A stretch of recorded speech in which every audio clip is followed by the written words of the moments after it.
Olá, então, estamos meditando no livro de Números e hoje, de uma forma muito especial, Deus me falou algo que fortaleceu meu coração, fortaleceu meu espírito, fortaleceu a minha fé e o temor do Senhor. Olha que interessante, Deus estava conduzindo seu povo no deserto, eles haviam ficado escravizados, né, no Egito, assimilando aquela cultura, os deuses pagãos, se envolvendo direto ou indiretamente, com ensinamentos completamente opostos ao que o Senhor tinha para o seu povo. Então, eles estavam, digamos assim, com a cabeça misturada, né? Eles não estavam com a mentalidade de um reino que Deus queria implantar, que já tinha começado, mas eles estavam misturados, né? Então, 40 anos de servidão no Egito, e principalmente uma coisa, a ausência do Espírito Santo. Naquela época, o Espírito Santo não se manifestava. O que se manifestava era, vamos dizer assim, a glória de Deus se manifestava com manifestações sobrenaturais, né? Saíram do Egito depois das 10 pragas. Que manifestação sobrenatural, que coisa incrível. Atravessaram o Mar Vermelho, o mar abriu. Hein? Então, era pelas manifestações sobrenaturais de Deus que eles imprimiam ou entendiam a existência de um Deus. Então, era dessa forma. Quando no deserto, que o tabernáculo foi construído, o que era o tabernáculo? O tabernáculo seria a casa de Deus, o lugar onde Deus morava, e Deus deu todas as instruções com riqueza de detalhes para que esse tabernáculo fosse construído.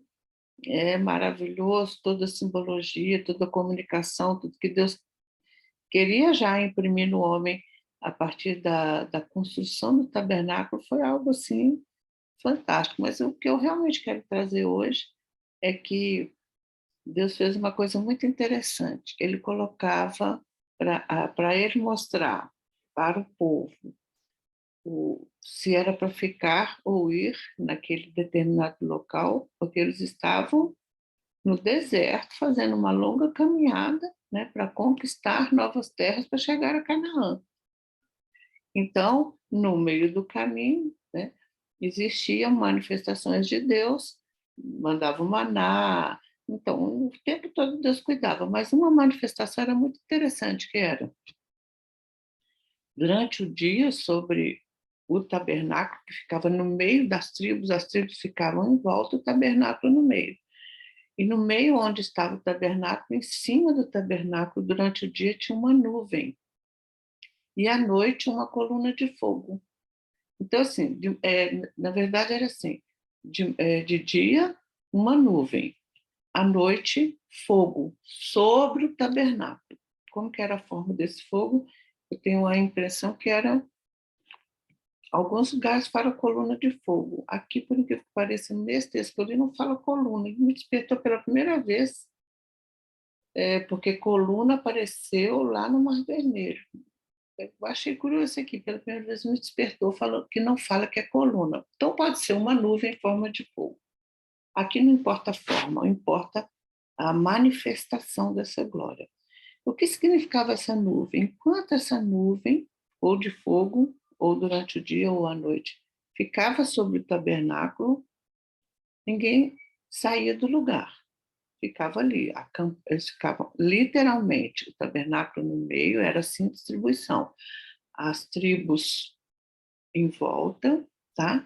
A tribo de Levi, os levitas, não era a tribo de Levi, os levitas, que eram as pessoas separadas para trabalharem na, na obra de Deus, de abrir e fechar tabernáculo, fazer sacrifício, eram os chamados levitas. De onde que eles saíram, esses levitas? Eles eram os primogênitos de cada tribo e suas respectivas famílias. Interessante. E deixa claro aqui no livro de Números que essa família era escolhida a dedo para servir no Senhor e que eram os primogênitos, que Deus fez isso desde a morte, né, pegando a morte dos primogênitos na última praga do Egito.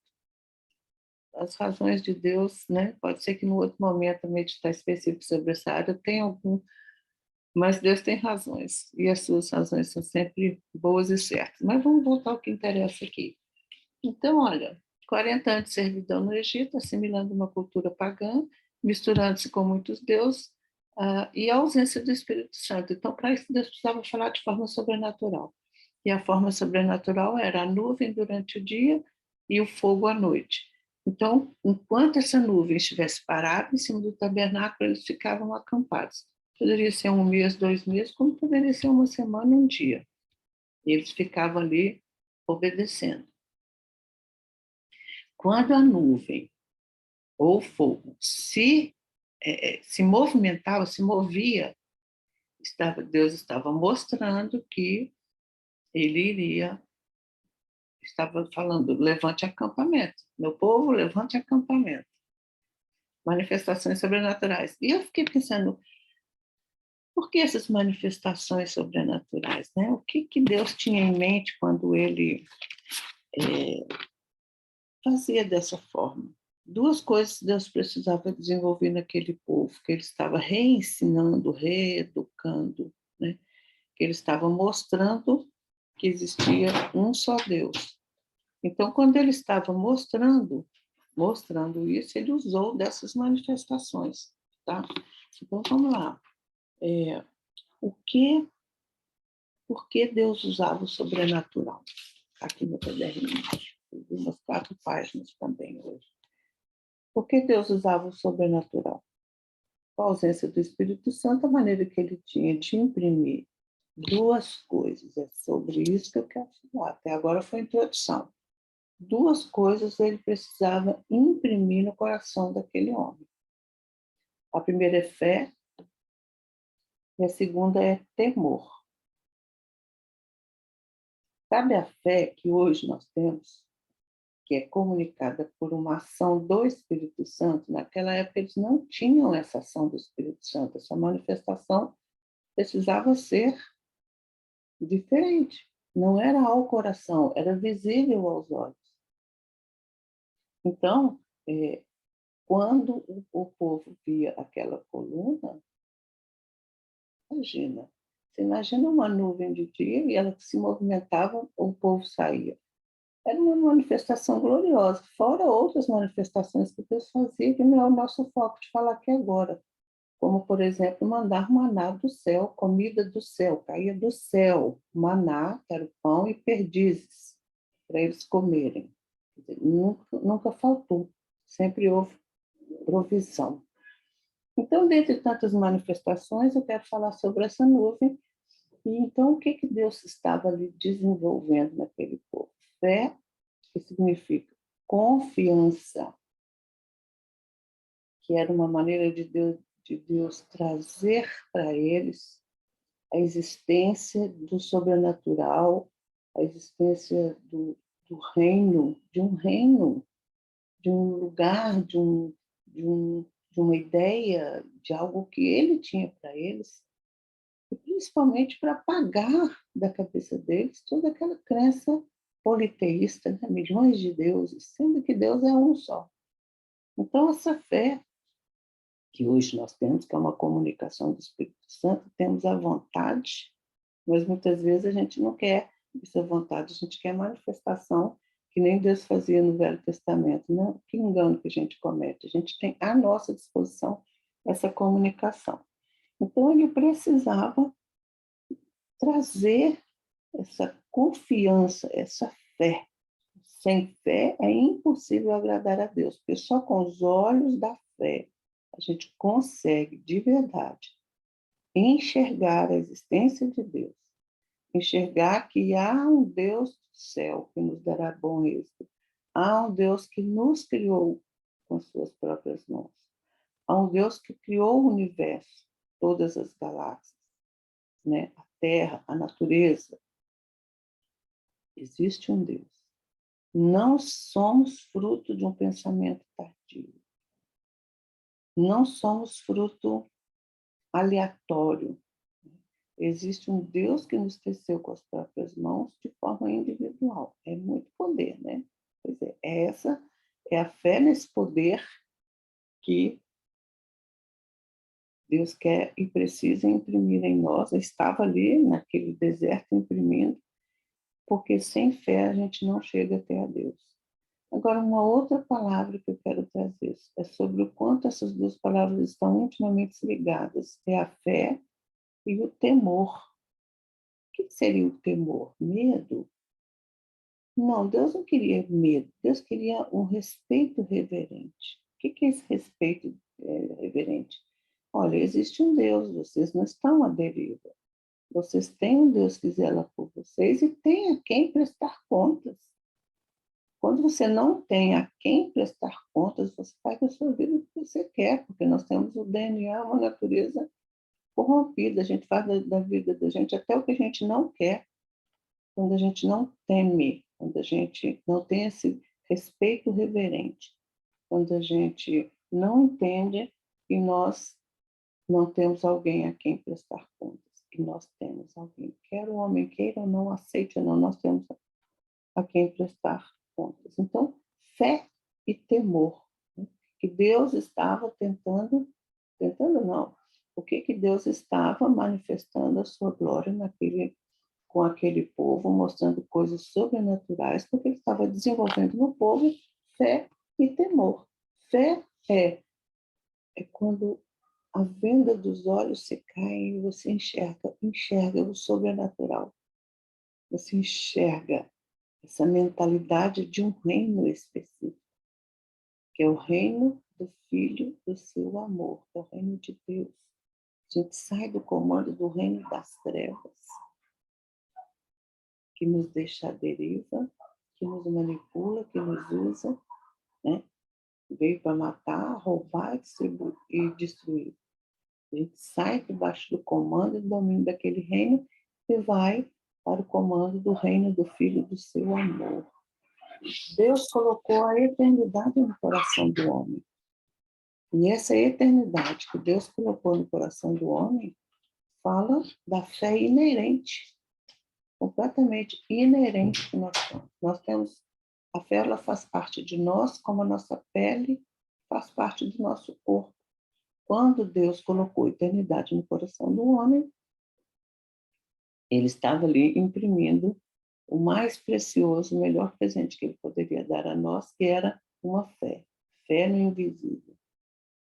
Agora, essa fé, eu diria que ela é o start dessa caminhada. Ela é o que nos põe, o que nos tira de um reino e nos coloca em outro. E o temor é o que nos mantém nessa caminhada. Porque a nossa fé, ela pode oscilar. Por que ela oscila? Porque nós somos irremediavelmente corrompidos. É irremediável.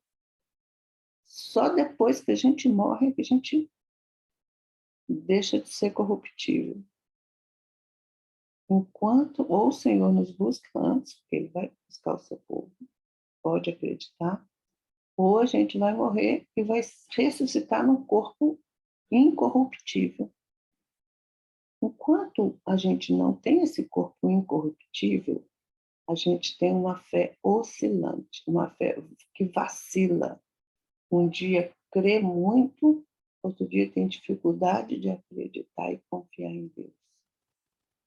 A semente da dúvida foi lançada no nosso coração. Dúvida quanto a Deus foi lançada no nosso coração. Lá na queda. Lá quando o homem precisou se esconder, quando Deus veio conversar com ele, como de costume, todos os dias.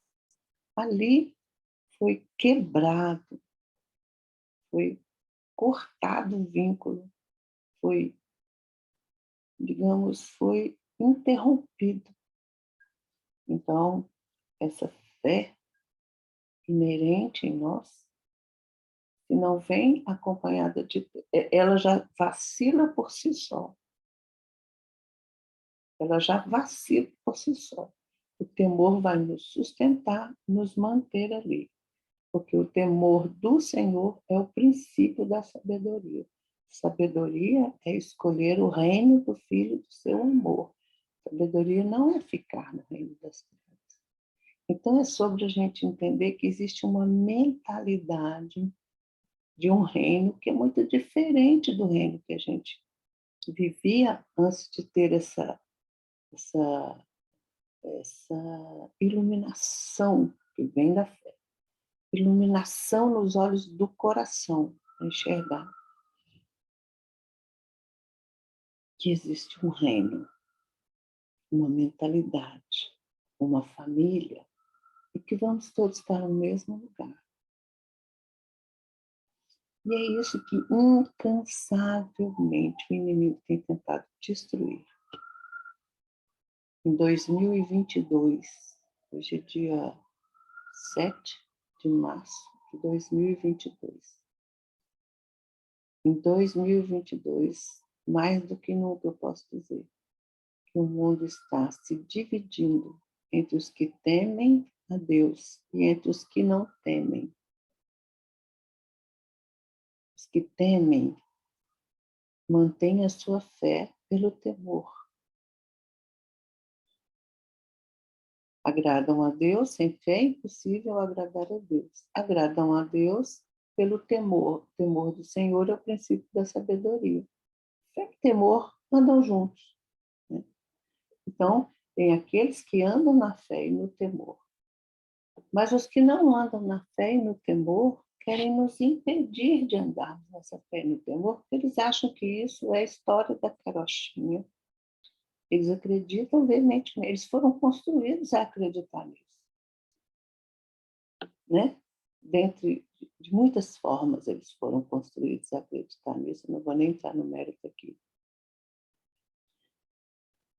Então, o desconstruir essa fé é desconstruir a moral. Os homens se tornaram amorais, desafeiçoados, desprovidos de valor. Vale tudo por dinheiro, vale tudo por drogas, vale tudo por sexo, vale tudo por tudo. E é um tudo que não leva a nada. Então, fé e temor. A fé é aquilo que nos leva a encontrar com Deus, a conhecer sobre a existência de um Deus amoroso, cuidadoso, que protege, que provê, né? E o temor é o que nos mantém nessa presença. Então, olha, eu escrevi aqui que a fé, ela mostra, comunica, né? É o caminho para a gente enxergar, é tirar a venda dos olhos, né? Ela nos põe em contato com o eterno. A fé nos põe em contato com o eterno. A fé conecta o homem com Deus, direciona, impulsiona, faz a ligação. A fé é o que nos faz enxergar o que jamais teríamos condições de enxergar, que é o invisível. A fé impulsiona, movimenta.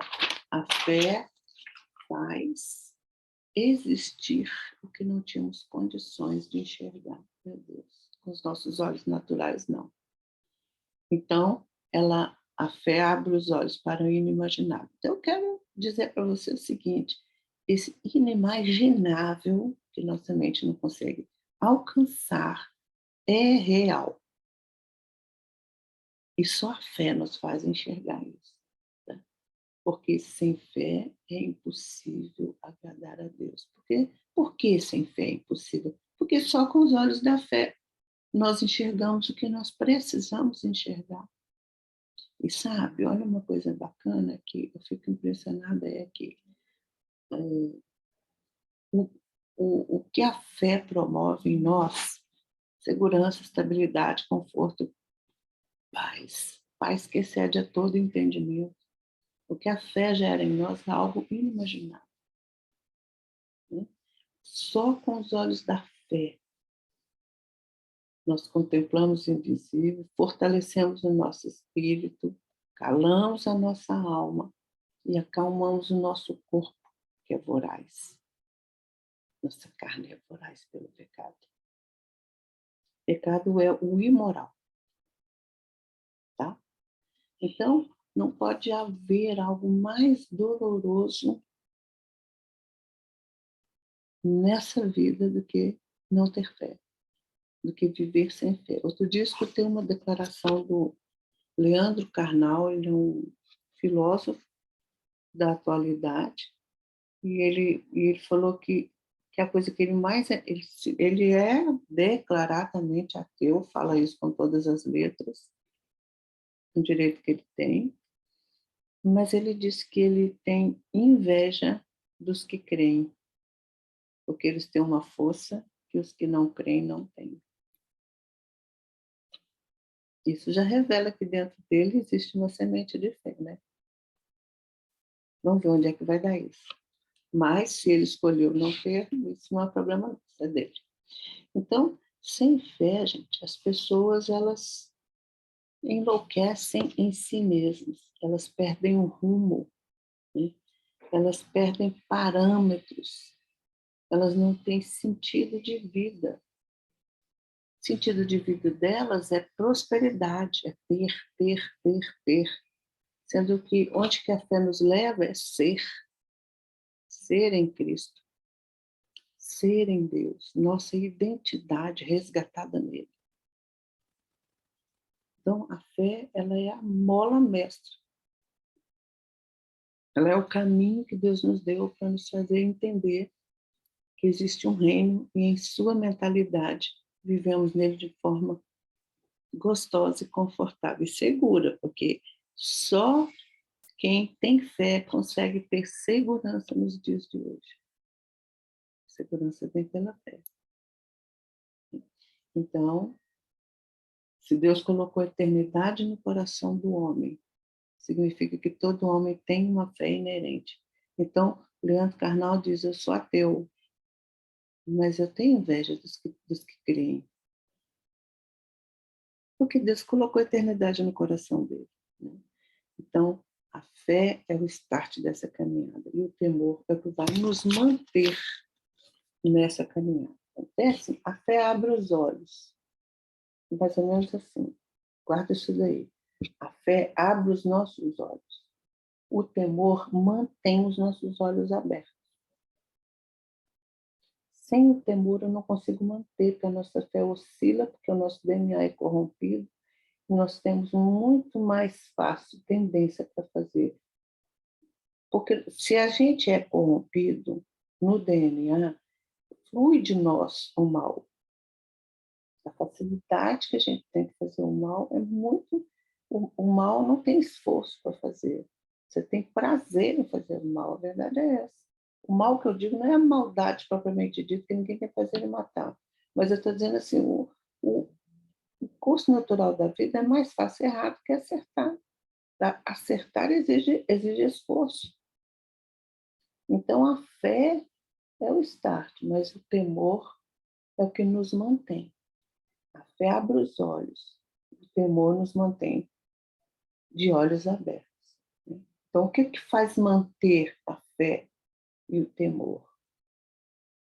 Cada vez que eu me lembro que existe um reino que não é terreno, que é humano, que não é terreno, que não é humano, é uma mentalidade. Existe um reino, uma mentalidade, um modus vivendi, uma maneira de ser e agir dentro de um conceito, uma ideia de um novo reino que é diferente do que a gente vivia antes. E esse reino é o reino do Filho do seu amor, é o reino da luz. Porque existe o reino das trevas e o reino da luz. Então, quando a fé me faz abrir os olhos, eu experimento a salvação. O que é a salvação? Compreender o sacrifício de Jesus. Salvação é isso, é compreender que ele fez isso para nós. Não tem obras por trás, obra é consequência. Eu não vou conseguir o céu fazendo permuta. Eu vou conseguir o céu crendo. Eu me ligo com Deus crendo. Então, experimentar a existência da salvação abre os nossos olhos da fé, que o que nos mantém no caminho é o temor do Senhor. Então, para terminar, eu quero instar ou instigar vocês a desenvolver a mentalidade do reino todos os dias. Lembrar que existe a mentalidade do reino e viver essa mentalidade todos os dias. Lembrando, incentivando, trazendo à memória a existência dessa mentalidade. Falamos a mesma língua, somos uma família. A famosa família de Deus. Vem fazer parte da família de Deus. Então, quando os homens se distanciam de Deus porque não têm fé, eles não têm a quem prestar contas, eles não têm temor, eles se tornam amorais. Quem não tem a quem prestar conta faz o que quer. Se você deixar seu filho à deriva, ele vai fazer o que ele acha que deve, o que ele acha que quer.